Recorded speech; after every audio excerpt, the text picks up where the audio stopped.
Welcome to the Squad Show. I'm Sam Ekstrom. There's only one way to kick off this cold open.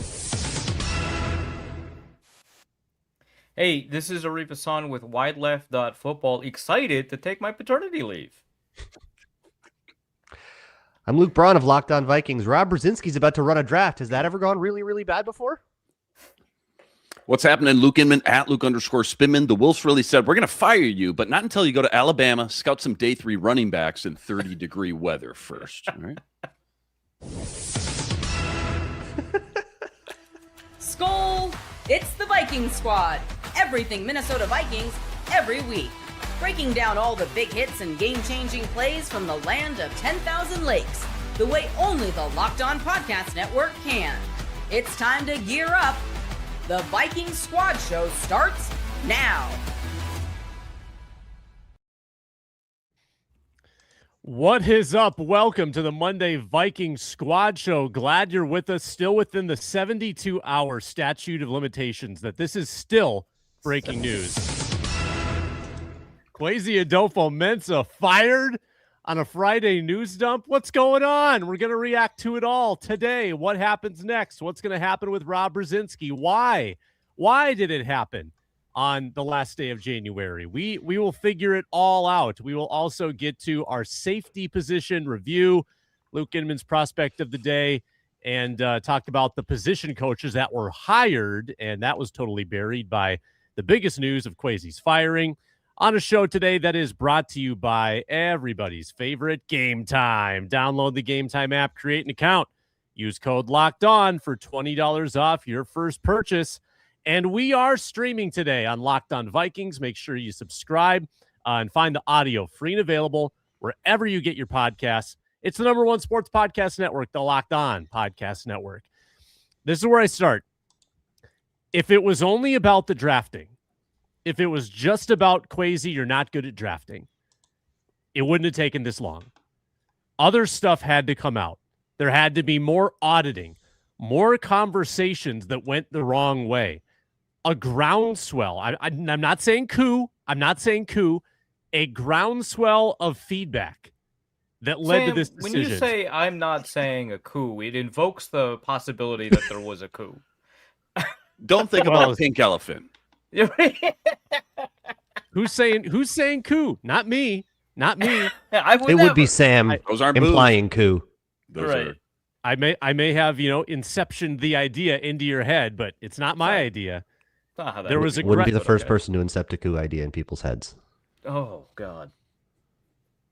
Luke Braun, you did the emergency show on Friday. What were your knee-jerk reactions on the Friday show? I was pretty surprised because of the timing. And my first thought, and it's how I started my Monday Locked On today too, was like, if they did this on Black Monday, I think I'd be like, oh, well, yeah, okay, yeah. And they pointed at, hey, look at that first draft and how bad it went, and the trades and the now look at this QB situation. I'd be like, oh yeah, okay. But doing it on the Friday after the NFC Championship game, like, why now? This is wild. Like, the other teams that fired GMs have already hired their new guy. Like, they've gone through a whole process already. And now we're just getting involved here. So I remember just thinking, man, I really thought he was safe. So I was really, really, really surprised. So did everyone else, apparently. Yeah, I feel like the only two, because you're right, the timing is the thing here. Like, again, he gets fired on Black Monday. We all sit there, we justify, we go through the drafts and whatnot. But like the only two notable things I feel like that have happened kind of from a Vikings lens since the end of the season was you brought back Brian Flores and you watched Sam Darnold go to a Super Bowl. Now, again, even though Darnold, going to a Super Bowl, that adds a little bit more salt in the wound with, the quarterback circus fiasco that they botched. I think them bringing back Flores, if I had to pick one of the two, was probably more of a turning point, because it just sounds and feels like in turn they're saying, Flores, you get more defensive player control, meaning you get more kind of say with who, they bring in, whether that's free agency or the draft. You combine that with KOC last year too. If you're Kwesi, you're probably thinking, okay, so what am I even doing here? But I still get special teams room though. Thanks, guys. Like I could see how that would kind Yeah. of create some friction. And if you're the Wilfs, you probably already had him on a short leaf. Again, just given his body of work with the draft the last 4 years. Again, the circus that we went through with the quarterback fiasco. I'm just trying to pick and sift through the information that we have. It feels like we're in the information collecting stage, and there's going to be stuff that I'm sure we'll never find out. But that is like the only thing that I can really kind of find that substantial or tangible enough to be like, well, maybe this is the domino that kind of pushed everything to go in the direction that they did so late again in the offseason process. The Wilfs found out about the paternity leave. That had to be the They the found straw out. that They broke found the camel's out. Wait, he back. did what? Yeah. 2 weeks? It's weird because it happens on a Friday, and that means every reporter gets to drop like a long Saturday feature with just like a dump of everything that they know about Kwesi that maybe that was public or that wasn't public but gets to be now or whatever. And it all paints this picture of Kwesi as this like totally hapless, has no idea what he's doing. He has to ask everybody what to do, right? Hey, who do I draft? You got to tell me. And it turns out that the coaches are doing draft work for him and that he's not coming out of his office because he's locked in a spreadsheet or whatever. And it paints this picture of a guy that didn't make any of the decisions, which is funny because then that doesn't absolve anybody in the building of those decisions. Like if you screwed up the quarterback thing, you kind of implied that the guy you just fired had nothing to do with that, which is a good reason to fire your GM if he's like not, involved, if he's not like if the staff doesn't trust him to make those decisions and therefore is, pushing him to get whatever. But like, then that kind of means that like whatever went wrong is still here. Yeah, no, it is really unusual because you end up with a lot of these competing narratives, which this is like another kind of element that's really funny here. So, before I get into my actual point, a tangent. The Wilfs really want to be the Rooneys. Like this is a desire that they've expressed to many people. I don't know if this is like publicly reported, but I think also they've expressed it publicly before. Yeah. Okay, great. Yeah. So they want to be the Rooneys. They want to be this like stable ownership that like is seen as a great organization. And on the surface, they do a lot of things really well that good owners should do. They invest a lot into the organization. They upgrade their facilities. They make sure they take care of their players. They're number one on the NFLPA report card. Like that's great, right? But like internally, it doesn't seem like they have the understanding that the Rooneys have historically had about how to run an organization. Now, I don't know about Art Rooney too. That Mike McCarthy hiring was like very unusual compared to some of the other hirings that they made in the past with the Steelers. But the idea is that they want to do this. But one of the things about the Steelers is that they've done a really good job managing their own media. And by their own media, I don't mean the media content inside the Pittsburgh Steelers organization. I mean the beat that covers them. They do a very good, which is why as a journalist, I actually don't like reading a lot of Pittsburgh Steelers news because the Steelers have done a really good job managing that beat and controlling kind of how these narratives work out. And the fact that they wanted to look kind of deliberate, or at least that's what it seems like. They wanted to seem like they were taking a lot of time to make this decision. They, did a bunch of exit interviews at the end of the season. They, went over all of these reports, right? They're telling people that they spent a lot of time going over this decision, which is why the firing occurs 3 weeks after, not a week before, because it ends up resulting not in them looking deliberate, but allowing just anonymous staffers within the organization who have any media contacts at all to generate their own narratives and put them into the media instead of being able to control the narrative from the outflow, which leads to Luke's point, right? That you end up with contradicting, really kind of self-defeating stories about why Kwesi left. So like one group of staffers might want to like make it out. It's just the case that Kwesi has lost the mandate of leadership. He's lost his ability to kind of lead the organization. And we see evidence of that because the coaches are taking care of free agents and they're doing a lot more involved in the draft and stuff like that. They're making a lot of personnel decisions and other members of the front office are executing trades on Kwesi's behalf or rather instead of Kwesi, right? And so that's like one area where you could say, well, he's lost, his leadership capacity, so he should go. And that, I guess, kind of makes sense individually in isolation as a reason to let go of a guy. But there's this other contradicting, competing narrative that's going out from another group of staffers that essentially says, well, he was bad at his job, and then they identify all the things that a general manager has to do, whether it's free agency. I guess the 2025 free agency class wasn't as stellar as 22 or 24, which Jesus, okay. And that his drafts were really bad, and he had a really poor job managing kind of like contract, and all of those things. And it's like, well, hold on. I just learned that he wasn't in control. So why am I firing him for these reasons? And it's because there's no unified narrative coming out of the organization because they don't do a very good job of media management. And so now we've got all of this drama to deal with. A really important detail on the articles that have come out about this from Kevin Seifert at ESPN, from The Athletic with Alec Lewis and Diana Rossini and so on. Whenever they talk about those transactions, like they like moving on from Sam Darnold or letting Daniel Jones walk, it's always worded as the Vikings did it. And kind of part of the argument is there's never really a point where you see the whole org wanted to do this and Kwesi was like, no, we're doing that. And then that didn't work out. Like you never see him take that control, which is part of the lost the mandate of leadership argument, but also is like the Vikings moved on from Sam Darnold implies that there was more than just the one guy involved with that needs their feet held to the fire over that mistake. Here's a thought on the timeline. Is it possible that the Vikings wanted to hold off on making this move because of the importance of the Brian Flores negotiation? They didn't want to be a sinking ship. They wanted to remain a desirable place for him to be, and the appearances of a fired GM would have hurt that. And no, then he doesn't like Kwesi. Yeah, Seifert reported the opposite.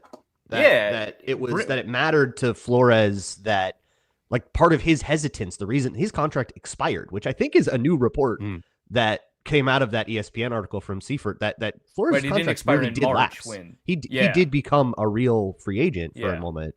And the reason he allowed that to happen was because he was uncomfortable with the direction of the front office, which was a signal to the Wilfs that was like, oh, maybe we should go back and reconsider this. If Brian Flores is maybe considered not coming back because he doesn't believe in this guy, maybe we should think harder about it. And that's why it took so long. I think if they did it on Black Monday, that deal, it sounds like the implication is that deal would have got done a lot faster. Yeah, which is I like this. Go ahead, Arif. Then I've got it's just one reason highlight that one I of these think comments.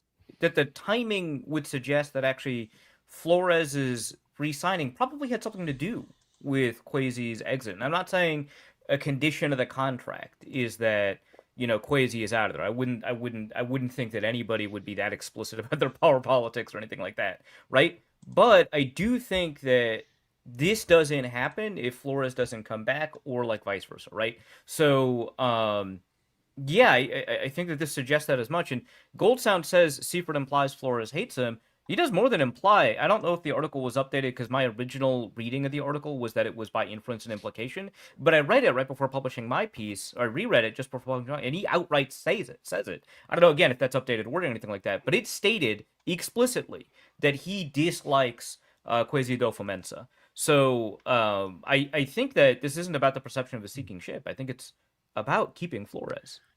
I think Taylor Georgopoulos' comment hits on something, Inman, that I want to get into a little bit. This is a hit for analytics from a GM who didn't seem very analytics driven. You want to believe that your organization has a clear direction that guides its decision making. I think Kwesi resisted so hard to be painted as the analytics GM. I don't think he loved the label. I think he fought against the label. And I think he fought so hard against the label that his direction was, I'm not going to be painted into a corner. I'm going to take all the inputs and I'm going to surprise you. I'm going to find these inefficiencies. And, sometimes I'm going to be in love with short contracts. Then I'm going to be in love with long contracts for old guys. Then I'm going to be in love with injured players. I don't care about age in the draft. I'm going to take the old guys that have played 5 years and are 27 years old. I didn't feel, Inman, like there was a guiding compass for Kwesi's decision-making at all times because he was trying to not be this thing that we said he was. How about the competitive rebuild? That was the first thing we got. Like, wait, what is this called now? What are we doing? And we had, what do we have? A decade of Spielman too. We had consistency with Spielman year in and year out, whether you liked what Spielman did or not. Like, you knew what you were getting from him. Kwesi comes in and does the competitive rebuild. His first thing was we got to fix the team's salary cap. and refresh the roster. And certainly he did fix that salary cap. They had more money to play with. They cashed in, like Arif said, 2022 and 2024, great free agency classes. But when you talk about refreshing the roster, it just felt like I think that first draft really put them from a team building standpoint, roster management standpoint, in a big hole. They just didn't hit on any of those picks. And from there, it's just, okay, more pressure now in the next draft. Well, the next draft, you only had one first-round pick, and then that late third-round pick with Mekhi Blackman. You only had 2 picks in the top 100. Not a lot of ammo to do a lot of damage there as well. It just felt like he couldn't really – the misfires, I guess, Sam, of that first draft really set the whole thing into a negative motion, and it felt like he just couldn't fill those 2 mandates of, again, fixing the salary cap was one thing with the competitive rebuild, which, again, to your point, Sam, was like, okay, it's usually either the Ryan Poles Bears thing, blow the whole thing up, start from, the bottom, fix the foundation again, or just keep running it back with a Kirk Cousins type of deal, right? But the salary cap was one thing. It just felt like he couldn't really ever refresh the roster, though, and that was his kind of biggest deficit, it felt like, as the years kept going on. Yeah, I was a big Kwesi defender for a lot of this, because I felt like the free agency work in some ways offset the bad drafting. But I think it, like I said in the open, it's more than that. It's about the way decisions are being made. It's about the internal communication. It's about the chain of command. We don't know how KOC fit into all of this. I know he was part of the high-level decisions, but this feels very much like a choice where the team is backing the coaches. They're backing Flores. They're backing KOC, and it comes at the expense of the chief decision maker. We talk about now going forward, Brzinski in charge of the draft, and who replaces Kwesi in the big chair after that. That's next on the Squad Show. Brought to you today by PrizePicks. The big game is almost here. No better way to cash in during America's biggest sporting event than PrizePicks, where it's always good to be right. This week, PrizePicks has a special max discount for the big game live in the app right now. Drake May needs just 1 passing yard for the max discount to win. Add another player to your lineup, and if your pick hits, you can cash in. It's like 2 for the price of 1. PrizePicks is super simple to use. Takes no time to get started. Choose between 2 and 6 player stat projections. Take more or less. Put together your entry in moments, and you've got yourself a possible winning ticket. With PrizePicks, you can tail or fade.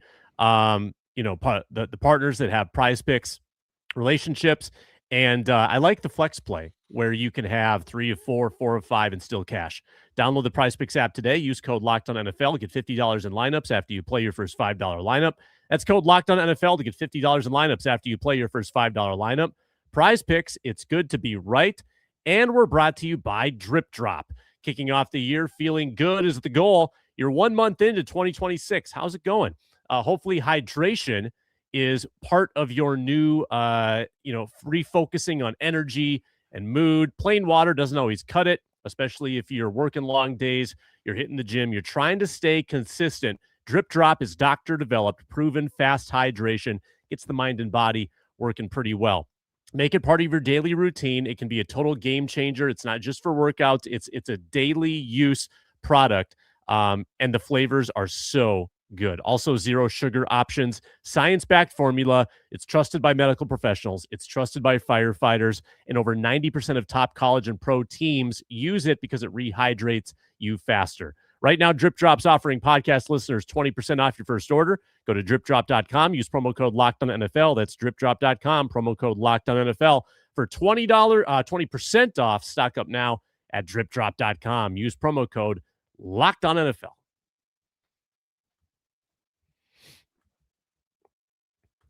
Make sure you check out Luke Braun with the reaction show from Friday, and then all of his breakdowns of the big news and what happens next on Locked On Vikings. Make sure you subscribe to that. Okay, Brzinski runs the draft, and then they hire. Hiring process comes after. Braun, do you like that? Do you like the way they've laid it out? And how much of a contender is Brzinski to be the permanent GM? I think he's a candidate. they'll interview plenty of other ones, but I think with his history in the organization, with control over more than just the finances, has some blemishes on it that he'll have to answer for and say, this is why what I've learned from that and why it won't happen again. You talking about his time in the Triangle of Authority? I am talking about his time in the Triangle of Authority. The first year of that, they decided that their quarterback would be Tavares Jackson. The last year of that, they decided their quarterback would be Christian Ponder. Not sure I want that guy in charge of this decision. Who's to say whose fault that was? That's the beauty of the Triangle of Authority. Well, that was the other guy, though. And that might be the beauty of this wrong. draft, Yeah. that I don't really know who is going to be in charge of when decisions like cross the line of the obvious delineation of responsibility. Like, we know Brzinski will be in charge of contacting the agents and making the negotiating with their in-house players, negotiating with their free agents and stuff like that. And when it comes time to decide who on defense we're going to draft, it's probably going to be Flores' voice being the loudest, and Brzinski will probably just like follow that directive best he can. And same with offense and Kevin O'Connell. But when it comes to, well, there's this receiver on the board that we really like, but if we trade down, we can get another pick, and there's still a couple of corners there that we like. And both coaches are advocating for all of these guys. And now Brzinski is going to be navigating that for the first time. I am pretty uncomfortable with that. I don't have the highest hopes that they're going to be the most efficient organization possible there. But I get why they're doing the GM process when they're doing it. The draft is kind of like where the calendar year flips over for front offices. It kind of marks the end of one season and the beginning of the next. So they're trying to avoid the dynamic that gave them the 2022 draft, where a new GM was basically dealing with all of the old guys' scouts and and half the work had been done before he arrived in the building.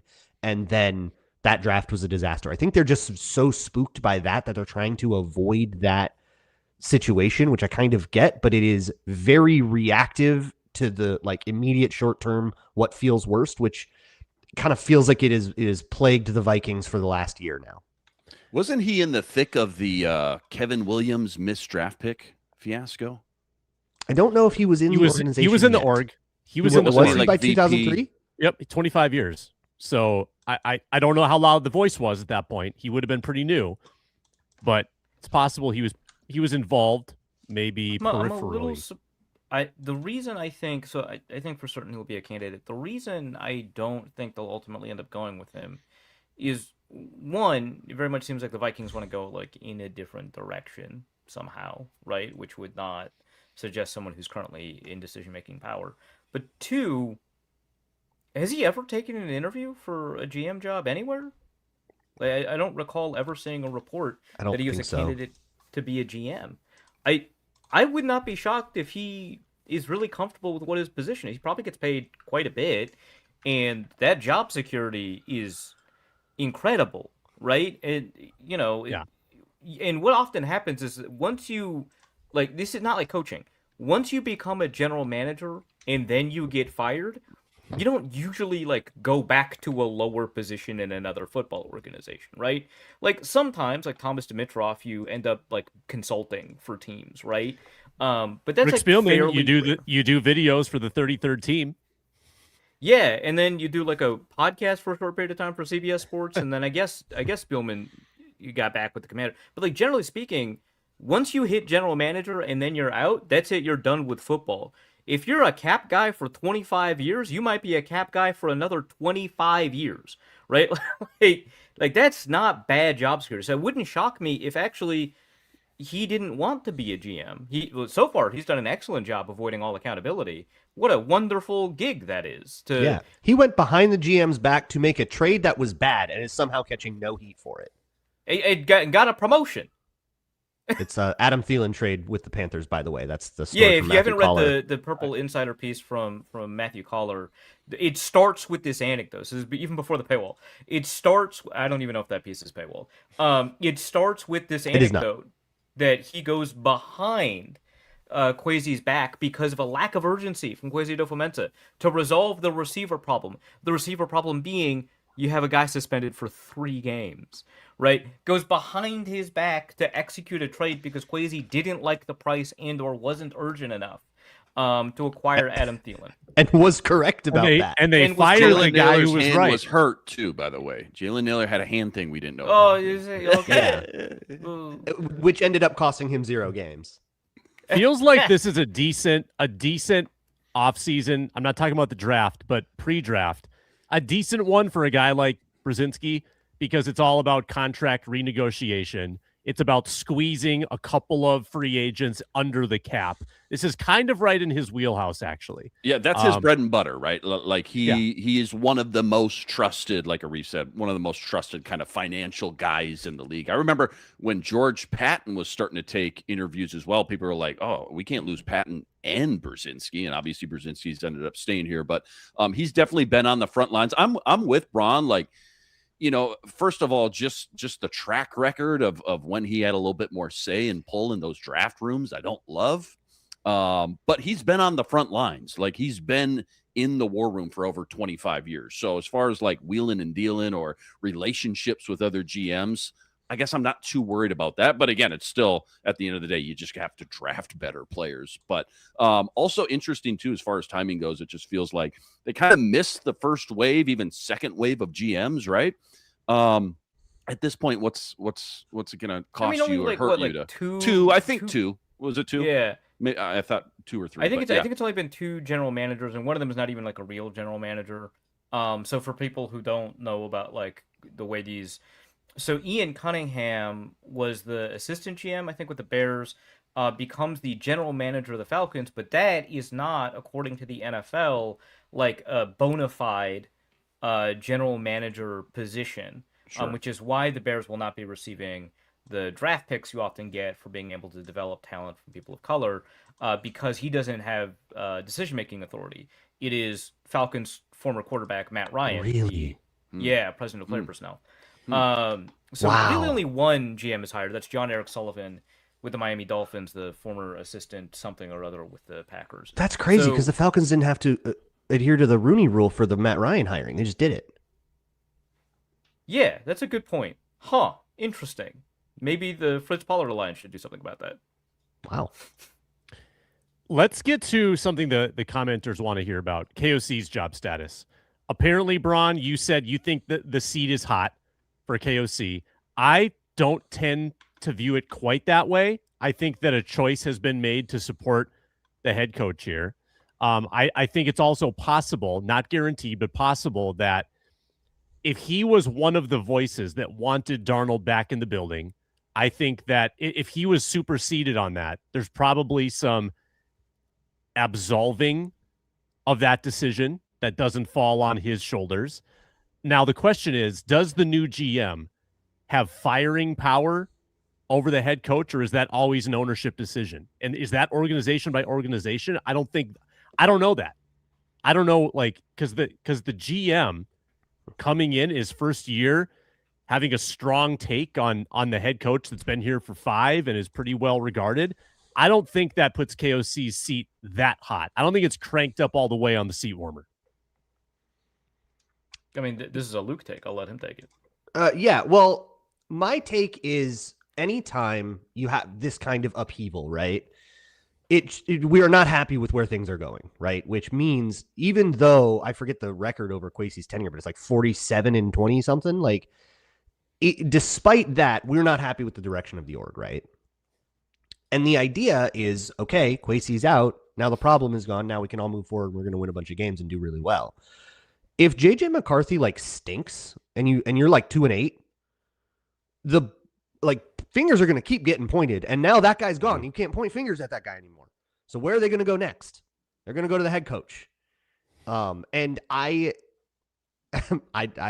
take is that I don't think that all the problems have gone away just by cutting this one guy. Seems like you had good reasons to do it, but the things that caused the Vikings to go belly up, a lot of those were staff decisions.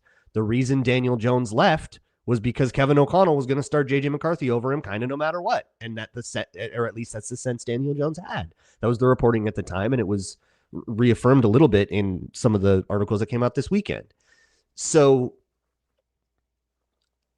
we still are kind of in a world where you need the quarterback position to play well. Either they acquire somebody who pops off, or JJ McCarthy takes another step and plays well, and that the team needs to be good. But I do feel like the seat is really hot. The ownership is not happy with the direction of the organization, and just a winning season doesn't seem like it's good enough to help that. They went 9-8. Go ahead and go 9-8 again. I think more heads roll.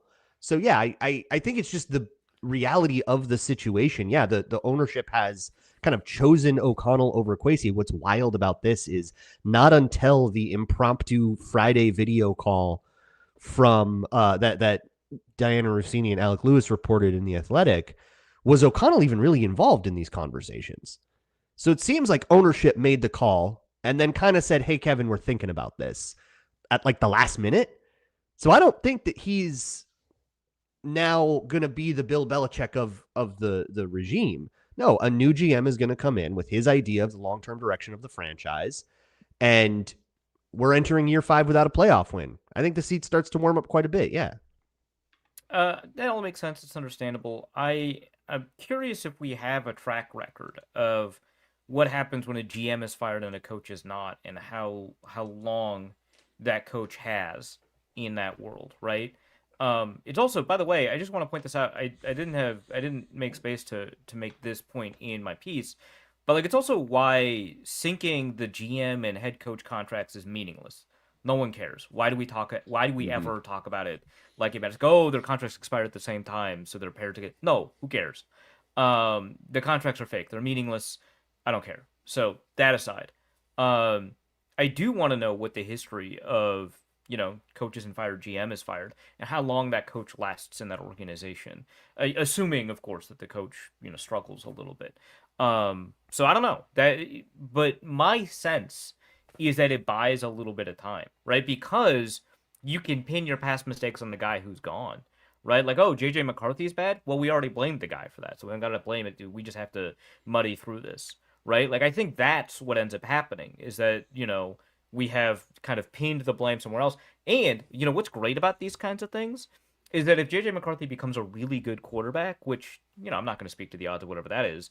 If he becomes a really good quarterback, that's just more evidence that the coach is so good that he turned this just awful piece of clay into this great, wonderful, tremendous quarterback. So it's kind of a win-win because now all of the bad decisions are kind of baked in the cake and accounted for, and you didn't bake the cake. You're good, right? Whether or not that's actually true, not important, not relevant, right? And we know it's probably not actually true. We know that because of the way the leagues are being organized. All of the good quarterback decisions were because of Kevin O'Connell, and all the bad ones were Kwesi. What are the odds of that? That doesn't seem likely at all. Yeah, it's crazy to me that Kevin O'Connell is getting away with basically pinning the entire JJ McCarthy fiasco on Kwesi.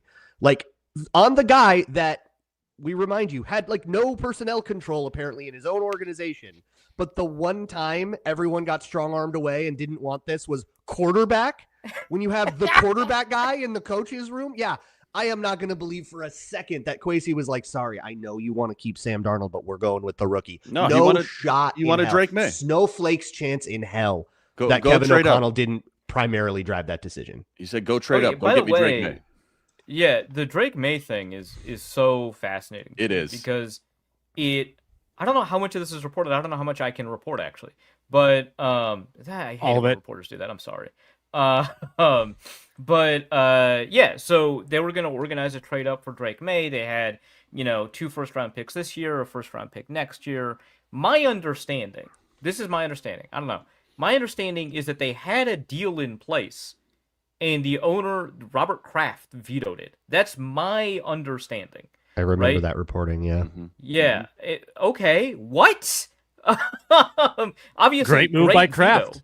Great veto by the owner. But, like, that is a tough one to blame on Kwesi, but at the same time, like, hold on. You traded all of that up?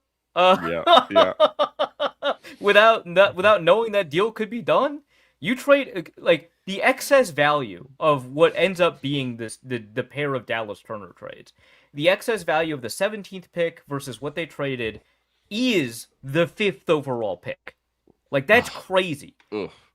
Like, the Vikings lost the 5th overall pick worth of value. Like, the 17 and 5th overall pick is what they gave up in terms of value, depending on the trade chart you use and, like, whatever, right? But, like, good God, what a loss. That's crazy that you would do that. Obviously, Dallas Turner's turning out to be, seems like a pretty decent player, but, like, Jesus, right? You could use the 5th overall pick probably next year, right? But yeah, it's such a mess how this all played out, and we're threading all of these kind of strands together from, like, hey, Drake May's in the Super Bowl, Sam Darnold's in the Super Bowl, Daniel Jones, the first half of the season before he got injured, kind of like a near MVP-ish season, right? And would have been relatively cheap. I think with the offer, Mike Silver reported the offer was like a little bit over $14 million. Holy crap! Getting that production for $14 million is outstanding work, right? Yeah. But, like, hey, Kwesi is also the one who, like, I shouldn't say let Kirk Cousins walk. That's how I put it in the piece. He didn't play hardball to get Kirk Cousins. Great move, right? He did get Sam Darnold. Great move, right? Like, wait, you didn't get credit for that? It feels weird. You didn't get credit for the 14-win Sam Darnold move? Josh Dobbs? He's the one that grabbed Josh Dobbs, which I think was a great move. Come on. Yeah. They got way more value out of that. We can give the majority of that one to Kevin O'Connell. That was extraordinary. Udinski. Yeah. Okay. No, for sure. But, like, what I'm Brzinski saying too, yeah. is, if we're blaming him for quarterback failures, we should, like, unfairly credit him for quarterback successes. Yeah. I think Yeah. I think job we've with been a Nick little Mullins, dude. selective in who we're praising, who we're diminishing. I do think we need to be a little more consistent on that. Oh my But God, I Josh mean, Dobbs is obviously, in the Super Bowl. That's a good point, Kazank.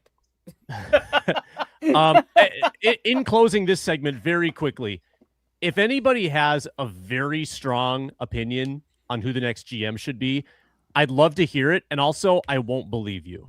Like, if anyone claims to know anything about what these guys are doing in their organizations. Now, if you want to formulate a big George Payton take, go for it, because he's actually done the job.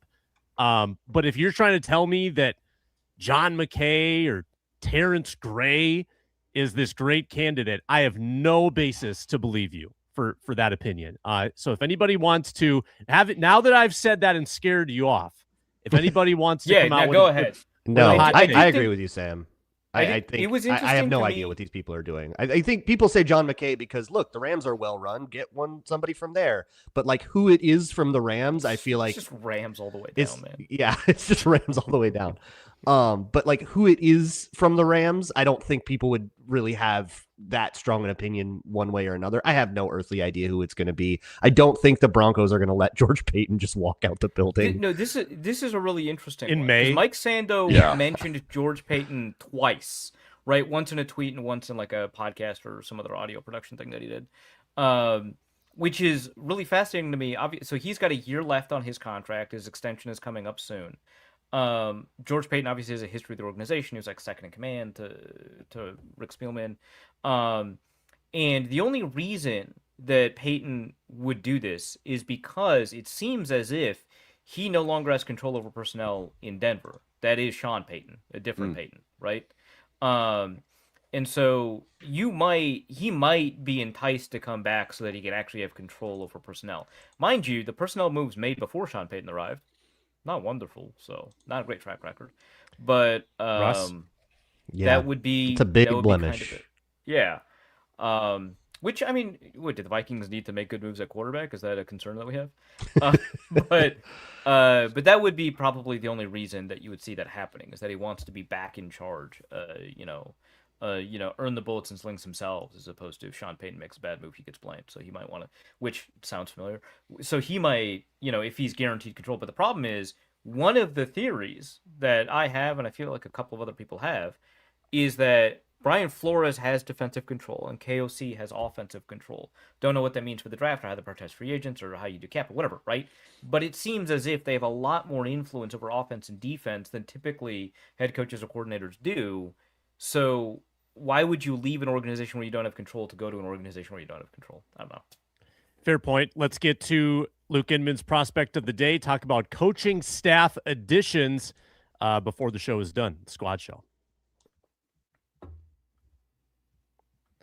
Brought to you today by Quo. New year, new systems. This is the time when a lot of us look at the messier parts of how we run our businesses and think there's got to be a better way to do this. And there is.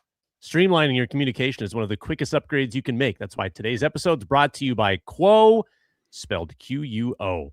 The smarter way to run your business communications, because when your team is reachable, organized, communicating in one place, you're not just working cleaner, you're creating more opportunities to connect with customers. Your whole team can call and text from one shared business number. Nothing gets missed. Everyone sees the full conversation thread. Replies are fast, more personal, better connectivity. Smart AI tools also automatically log calls, summarize conversations, and highlight next steps.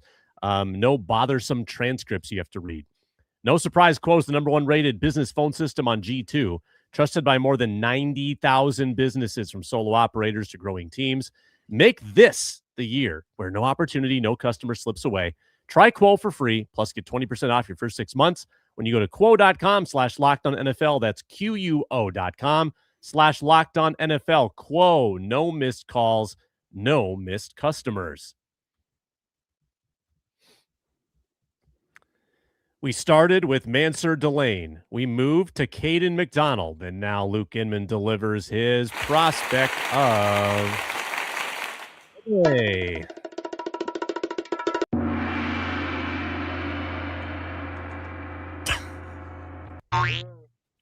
There it is. Let's Thank go. you. Let's go. Game time. Thank you. Game time. Let's go to the interior offensive line. Let's go to center. Kind of a weird, not super deep, or like kind of obvious consensus center class. Yeah, it's still early, but like just right now, that's the vibes. At least at the top, you got Connor Lew from Auburn, kind of this consensus #1 guy at the top, but he tears his ACL midway through the season last year. So, are you going to have to redshirt him? Does that push him down the draft? Is he still the first center to go? Time will tell with all that. But I think for me and my money, the next best option, maybe the kind of cleanest prospect after him, top to bottom, would be Jake Slaughter from Florida. Doesn't really have like this raw, super athletic, power people mover skills like Connor Lew, or think like a Tyler Lindenbaum, right, who came out of Iowa, went late first round to Baltimore all those years ago. But really high, nice floor, what he brings to the table, football IQ, balance, pad level, good strength, great technique, good pass blocker, very light on his feet. Both vertically and horizontally. I thought he picked up stunts really well last year, redirected a lot of blitzers super consistently last year as well. And, everything you hear about him, every teammate, every coach, how smart he is. That's the first thing to talk about. He literally, if you pull up a picture right now, just Google him. If you can find one with his glasses on, he looks like a 40-year-old accountant. Okay, with those glasses on. This meets the logistics supply chain. Thank you. Well, that's why I was chuckling before the show. You're talking about that. Leader on that offensive line, though, team captain, being able to do that in the SEC against other top tier, defensive tackle competition week in and week out, always noteworthy in my book. So checks a lot of boxes. Any team's going to want, I think, but for the Vikings specifically, I think he's a great fit for this zone blocking scheme. 81.7 zone blocking grade. 84 pass blocking grade this year, 36 games started under his belt. Last 2 years specifically, again, just kind of been this rock for the Gators right in the middle of their offensive line. 2 sacks allowed, over 1,500 snaps. And I think whether they bring back Ryan Kelly or not, which I think we probably are leaning they won't, but either way, just having Slaughter kind of waiting in the wings, or you move on from Kelly and you let Jurgens and Slaughter kind of compete it out in camp. It's funny because I think that one thing that could potentially drop him just a little bit value-wise in the draft is that he's never played anything but center. We just don't know if he's got that guard flexibility or not. Arif, I don't know if he played any guard or even tackle, I guess, down at the Senior Bowl, but it feels like, just in general, the last 4 or 5 years or so, a lot of teams are valuing the guys in the draft on the offensive line that can just line up in those multiple positions. But I think if you're the Vikings, who cares? You got your 2 guards the next 2-3 years with Fries and Jackson. You need a center. And I know, rolling with a rookie center isn't ideal for JJ McCarthy and that kind of whole blueprint. But if you're going to draft one, of all the guys I've kind of dove into, he feels like the most plug and play guy, kind of the cleanest, highest floor center in the draft, top to bottom. Again, between the football IQ, reads and diagnoses at the line of scrimmage very well, very solid technique and leverage, probably in that, it's so early to tell, but probably in that 60 to 100 range.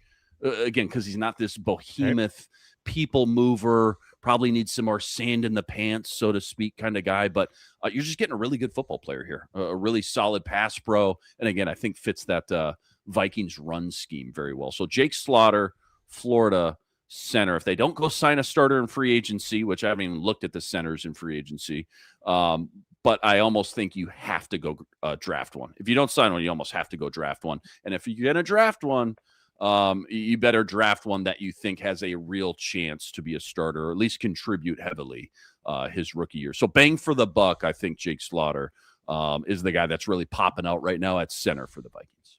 There must always be a small center in Minnesota. Yeah. Well. Hard to knock the we're resume. due, though, right? Like, Yeah. due. Well, hey, I mean, Hall of Famer, Mick Tingelhoff. There's a long tradition. Hey, yeah. Well, I mean, what's Ryan Kelly size-wise? What is he, 6'5"? It's like dead average for centers, if I remember. I mean, yeah, I'm seeing 6'4", 303. How big was Sully?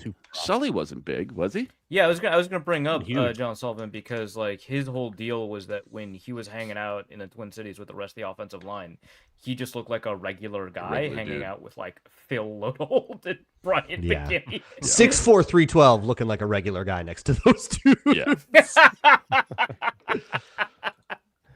I love Jake Slaughter, if only because he looks kind of like one of my friends, AJ Schulte, who covers like the Rams for A2Z Sports. And so we like the entire Senior Bowl, we were just calling Jake Slaughter AJ the whole time. So great for me personally. I would love that. Did he line up? Did you see him at all, or did you hear anybody? I only did he saw line him line up up anywhere? at center. Okay. I only saw him line up at center. I didn't keep track of him the whole time, so he may have lined up at guard and I missed it. Again, but that I may did be personally good see for him the line up at center. Vikings because, again, sure, you'll take the position flexibility if you can get it. Sure, why not? But like we need a center, and I just feel like some guys flexibility is nice, but like first and foremost, you need a good player who plays well, right? Well, like exactly, and you always get these guys like a Greg Zabel last year, the guy from Duke that Tampa drafted a couple years ago. These guys that go to Mobile end up looking solid at like 4 of the 5 positions, and end up their draft stock ends up getting boosted way higher than we thought going in. That guy ruled. Yeah, Ellie Marpet. Yep. So I just think, Slaughter not playing multiple positions down in Mobile, even though that's usually the time coaches want to kind of, fool around a little bit and slide guys around. Not the worst thing in the world for the Vikings specifically, I think.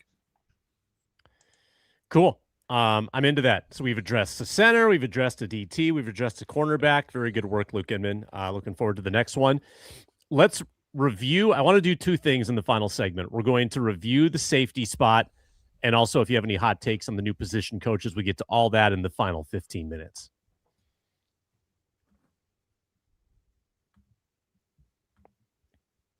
Brought to you today by Gametime. Nothing like being at the arena, the crowd, the energy, the moment. Getting tickets, not always been the simplest. If you haven't had Gametime, it's the go-to app now for scoring tickets fast. No hassle. Puts the advantage back with you, the fan. You pull up the app, pick an upcoming NBA game. Should I do it in real time here?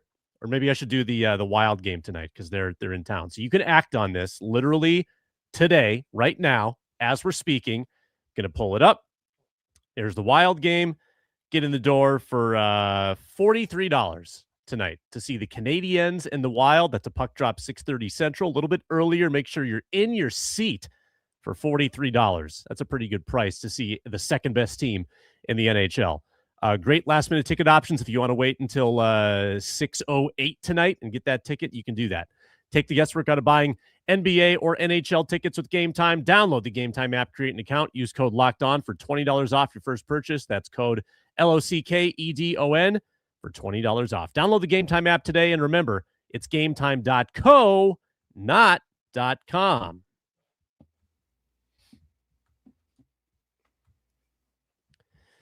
The Minnesota Vikings season in review continues at safety. Let's start with odds of Harrison Smith's return. Give me a number. Go around the horn. Spinny? 33. 1 and 3. 3 doors. 20. Pick the right door, man. 3 doors. 3 doors down. All right. 33%. Popular. Yeah, I was thinking like a bet. I was like, what, minus 33? What, plus 30? That was a weird Yeah, how do line. we... Just numbers, dude. Just picking numbers. I'm gonna go with 10%. Mine was 20. I'm gonna go with I think I'm just gonna go with the refund 10. That feels right. Well, Braun, you think the Vikings don't want him back, right? Like you think they would be cool if he didn't come back. No, not necessarily. I was just saying if he does come back, his contract voids on March 13th, so you have to fix that first. So you have to do an active move to bring him back. Beyond just Harrison Smith deciding he wants to come back, and that all needs to resolve by March 13th. But I don't know. We all saw how that send-off was in that last game. The timeout to honor Harrison Smith and all that. That felt very final to me. Yeah, guys get bored though. They go to the cabin. I took up frisbee golf this. It was fine. Yeah, it was good. And I'm telling you, dude, they get the Which itch, comedian dude. are you imitating? Because it's so familiar what you're doing right now. Wait for the book, dude. Wait for the title. I think he's just cooking. Yeah. But no, Harrison Smith has hobbies. That's like the one thing that like makes me so sure about this. He super just has it. He flies planes, man. Yeah. Like he's got plans. He's for like what the he's coolest gonna do man alive. Yeah. I know, right? He's got plans for what he's gonna do after all of this. So, like I assume he also hunts and fishes, but like he does stuff. He just doesn't tell anyone about it because that's like not his deal. He was like, why would I tell you about the time I fly planes? Yeah, I flew a plane. It's not a big deal. You know what today is? I'll give Macho the breaking news sounder on this one. Yeah, there you go. Harrison Smith's birthday today. 37 years of age. Why? Hooray. What? I said hooray. Yeah, good for him. Happy birthday. Harrison 7. Smith. He's now in his late 30s. He's moved out of the mid 30s, now in his late 30s. Does that change the equation? I think the Vikings have. Just the birthday that we always. Wait a minute. Let's start the conversation over now. Now that we know that. Okay, now that the information is clear. Yesterday he was a mid 30s safety. 33%. Now he's a late 30s 3%. safety. I would take him back. You've got Theo Jackson, Josh Metellus, and Jay Ward as your safety room. I'm very intrigued by Jay Ward, and that's based on 3 games. But I'm intrigued in what Jay Ward could be. Maybe next to Josh Metellus as your 2 safeties. Here's one interesting stat from the year. Tell me what this means to you. The Vikings blitzed, or they had exactly half the number of pass rush snaps from safeties this year than the year prior. What does that mean? It means they put fewer safeties on the field, Sam. Come on. A little more Fabian Moreau action. Yeah. Fabian Moreau barely played. I don't Jeff believe Okuda you have to do better than that. But like they were like a 3 safety team in 2024. They were like a 2.5 safety team in 2025 because Theo Jackson was not good enough at football to put out on the field. And so you can have Josh Metellus blitz as often. So the Vikings obviously still blitzed a lot, but like they're coming from like linebackers who were on the field when they might have been off the field, or cornerbacks who were on the field when they would have been off the field, stuff like that. So it doesn't mean that much. I think it's more a personnel thing than it is like a strategic thing. Obviously, not having Harrison Smith next year is going to change strategically how you're going to be designing your blitzes because he's an outstanding blitzing safety. Inman, your thoughts on next year's room? Yeah, I think we're going to see a lot of Jay Ward. I'm with you, Sam. And mostly by default, depending on who they bring in, whether that's free agency or the draft. But let's say Harrison Smith does retire, which that's the odds-on thing to happen. Theo Jackson, I think we've gone through that experiment. He ain't it. We got Metellus, who you want to be able to use his position flexibility and maximize his skill set by moving him around. You need 1, if not 2 other safeties. I think Jay Ward is just the kind of obvious choice to start getting a lot more snaps and at least get a fair shake at a starting safety job in training camp. Will it end up, panning out? I don't know. But I definitely think he's the odds-on favorite, I think, next year to be the guy next to Josh Metellus. Again, I think you got to draft somebody, whether that's an early, 2nd, 3rd round pick or a late round guy. I think you got to also sign somebody as well to beef up that room and just get some more warm bodies in there. But I think Jay Ward right now is definitely an odds-on favorite to be a starting safety next year. Whether that's in 2 safety alignments or 3 safety alignments, remains to be seen. Sign 1, draft 1, and you've got 5 in the room. Keep 4. Let them battle it out. I'm not even though Smith is likely gone, I'm not tripping. I don't know why. I'm not tripping about like what next year holds at safety. I think it's because of how they use them mostly. I mean, they're dropping I'm into so zones. concerned. That's such a weird take, Sam. I'm so concerned. There's a They don't lot have- of free agents that could assuage your concerns. That's fair. Yeah, Kyle Duggar, he's 30, but these safeties age pretty well. He's a known Flores guy. Cam Curl out there, Alohi Gilman out there. Okay, well, Gilman and Curlin. My concern right now is that there's nobody that you can have play single high, period. Right, unless you're really confident about Jay Ward, right? So, and like with the top Which is safety- not how they would want to use him. right?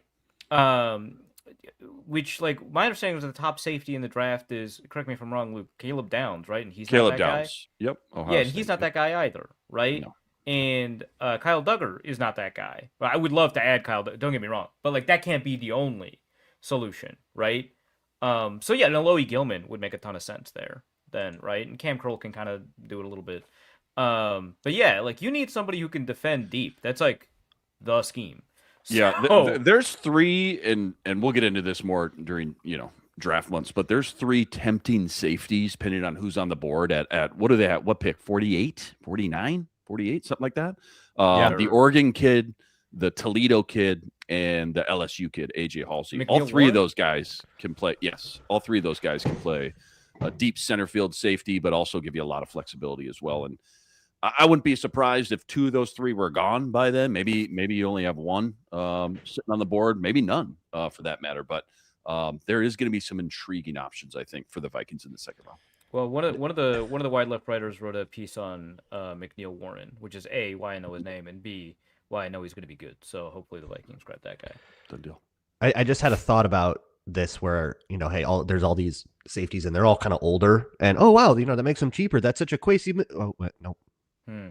Yeah, some And people were saying in the draft, like, The about chat the, had a similar the- idea, too. It's like, yeah, an injured the player? center- Nope, that doesn't Yeah. matter anymore. I got to, the untrain center my with brain. the ACL. It's like, that sounds like a Kwesi. Yeah. Wait. We all have to untrain our brains to stop looking for these bargain bin things because we genuinely have no idea what what their what are priorities will Brzinski's be. free agency tendencies? Yeah, what do they prioritize? What do they like to do? What's the style they like to get? Not necessarily we know Flores's style that he was going to want versatility in his safety, but how are they going to look for deals? I think that makes that really extremely very likely. I really think it's just going to be KOC and Flores saying, Like these that are the guy? 2 or 3 guys Give me that my I guys. want. Option A, Give me B, that C. guy. Go get your guys, and then Brzinski saying, "Okay, here's what I can realistically make work."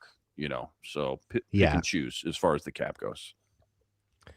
Vikings hired 4 members of the coaching staff. If you have a big opinion on any of them, same as the GM, I probably won't believe you, but go for it, please. Make my day. Frank Smith is the new assistant head coach. He has a strong O-line background, former OC for Mike McDaniel. Keith Carter is your new OL coach, elevated from assistant O-line coach. He was the O-line coach for the Titans from 2018 to 22, so at least he's done the job. Ryan Nielsen, defensive line coach. He's been a DC before, multiple places. Gerald Finalist Alexander with Flores for the Vikings DC job in 23. Yes, correct. Good call. Because of that, I was like, wait, is he a former Vikings coach? No, not No. quite.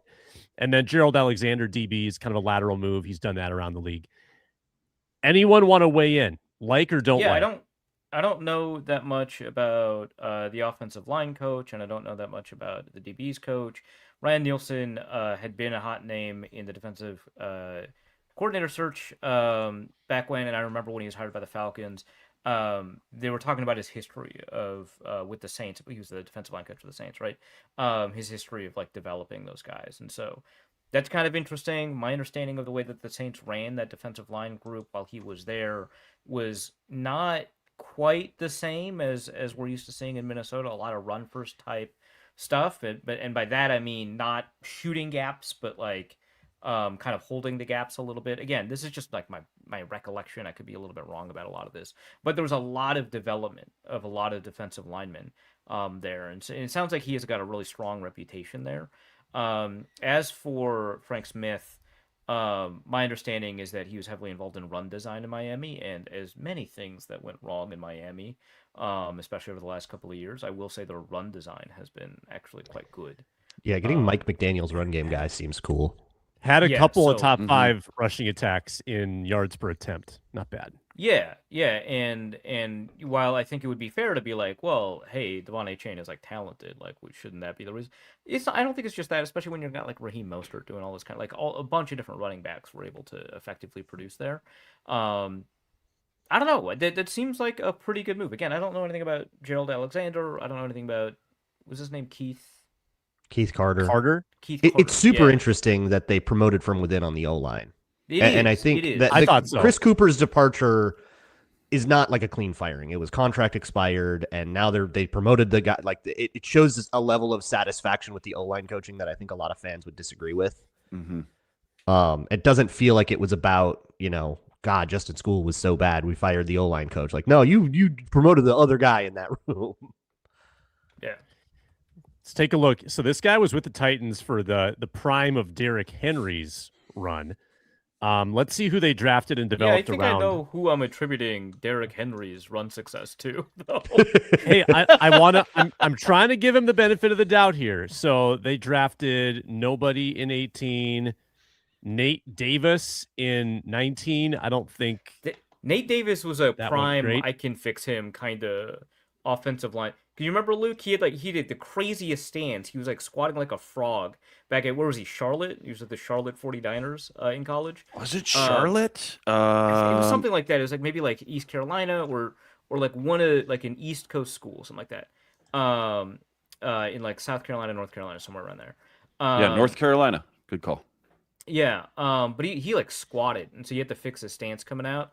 He actually turned out to be kind of okay, if I recall correctly. He was okay. Sorry, round 3. Yeah, third round guy. Yeah. what. Okay, and then they drafted Isaiah Wilson in the first round, and then remind me of his story. He got suspended. Yeah, there was like a moving violation, something with driving. I believe there were rumors about other elements involved. He retired early. I believe he released a rap album, but he never played, which is the important element here. Right. Yeah, one season. One season coming out. Dylan Radins in the second round. We're really in the Dakota State. You know I hate that pick. North Dakota State. Doesn't look like a lot came of that. So as you can see, as you would expect from North Dakota State offensive lineman. The time with the Titans. Historically not true. I don't know what I'm saying. Fizzled a bit. Yeah, correct, Jack Payton. May not have been the coach's fault on Isaiah Wilson. Yeah. That's our show for today. We'll talk to you again on Thursday. Spinman in the big chair. I'll be on a plane. Check out Wide Left, Reef Hassan's publication. Check out Locked on Vikings with Luke Braun. Check out the postcasts with Luke Inman after every Wolves game. Wolves red hot again. They're back, baby. And I'm Sam Ekstrom. Thanks for watching. We'll talk to you next time.